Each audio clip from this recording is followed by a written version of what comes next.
사울이 주의 제자들에 대하여 여전히 유혹과 찰기가 등등하여 대제사장에게 가서 다메섹 여러 회당에 가져갈 공문을 청하니, 이는 만일 그 도를 따르는 사람을 만나면 남녀를 막론하고 결박하여 예루살렘으로 잡아오려 함이라. 사울이 길을 가다가 다메섹에 가까이 이르더니 호련히 하늘로부터 빛이 그를 들러 비추는지라.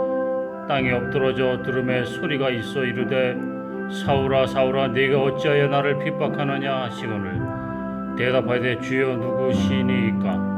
이르시되 나는 네가 박해하는 예수라. 너는 일어나 시내로 들어가라. 네가 행할 것을 내게 이룰 자가 있느니라 하시니, 같이 가던 사람들은 소리만 듣고 아무도 보지 못하여 말을 못하고 서 있더라.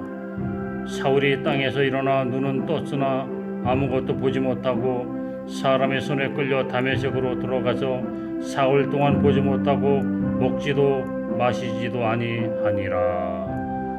사도행전 9장 1절부터 9절 말씀이었습니다. 오늘은 사도행전 9장 1절부터 9절 말씀, 바울에게 나타나신 예수님이라는 제목으로 함께 말씀의 은혜를 나누어 보도록 하겠습니다.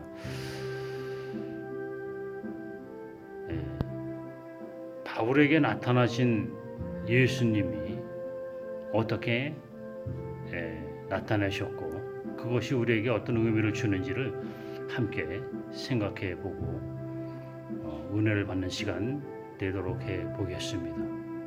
오늘 본문 말씀 속에서 세 가지 사실을 우리가 볼 수가 있습니다. 하나는 핍박할 때에, 바울이 핍박할 때에 예수님께서 바울에게 나타내셨다는 사실입니다. 이 사실이 매우 중요합니다.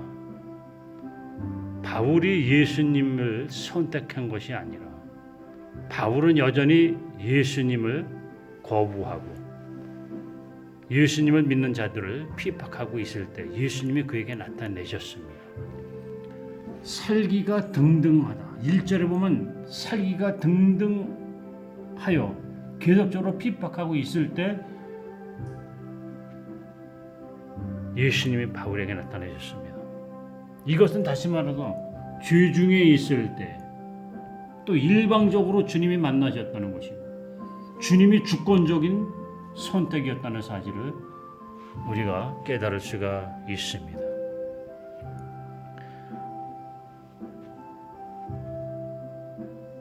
내가 예수님을 선택한 것 같지만 사실은 그렇지 않습니다. 예수님이 나를 먼저 선택하신 것입니다. 내가 예수님을 선택했다면, 내가 예수님을 놓으면 예수님과 나의 관계가 끊어집니까? 그럴 수도 있겠죠. 그러나 영원하신 주님이 우리를 선택했다면 이 관계는 주님이 영원하신 것처럼, 어제나 오늘이나 영원히 동일하신 주님처럼 주님과의 관계도 어제나 오늘이나 영원히 동일할 것입니다. 바울에게 나타나신 주님은 바울이 예수님을 선택하기 전에 먼저 바울을 선택하셔서 자신을 나타내셨다는 사실을 오늘 본문 말씀을 통해서 깨달을 수가 있습니다. 또 하나는 체험적으로 나타내셨습니다. 3절 이하에 보면 주님께서 바울에게 나타나실 때에 하늘에서 빛이 비추고 소리가 나고 바울은 땅에 엎드러지고 그랬습니다. 눈이 멀고 식음을 전폐하는 그런 신체적인 현상도 나타났습니다. 이것은 철저하게 체험적입니다. 체험인데 가만히 보면 두 가지로 또 분류됩니다. 하나는 주관적 체험. 바울은 예수님과 대화를 합니다. 4절에 누구십니까? 나는 네가 핍박하는 예수다. 넌 시내로 들어가 있으라. 내가 네게 사람을 보낼 것이다. 막 이런 대화를 나눕니다.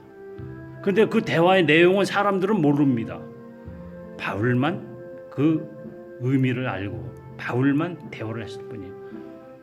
객관적 요소가 있습니다.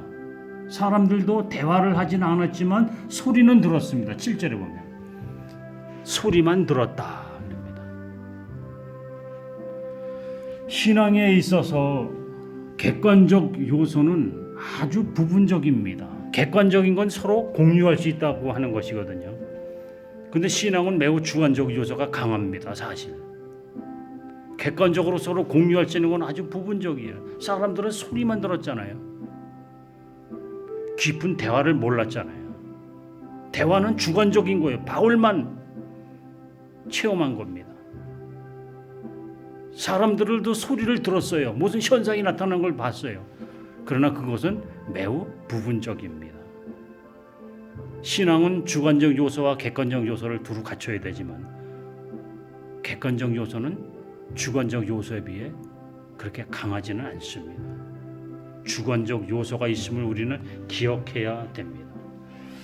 신앙에는 반드시 체험적 요소가 있습니다.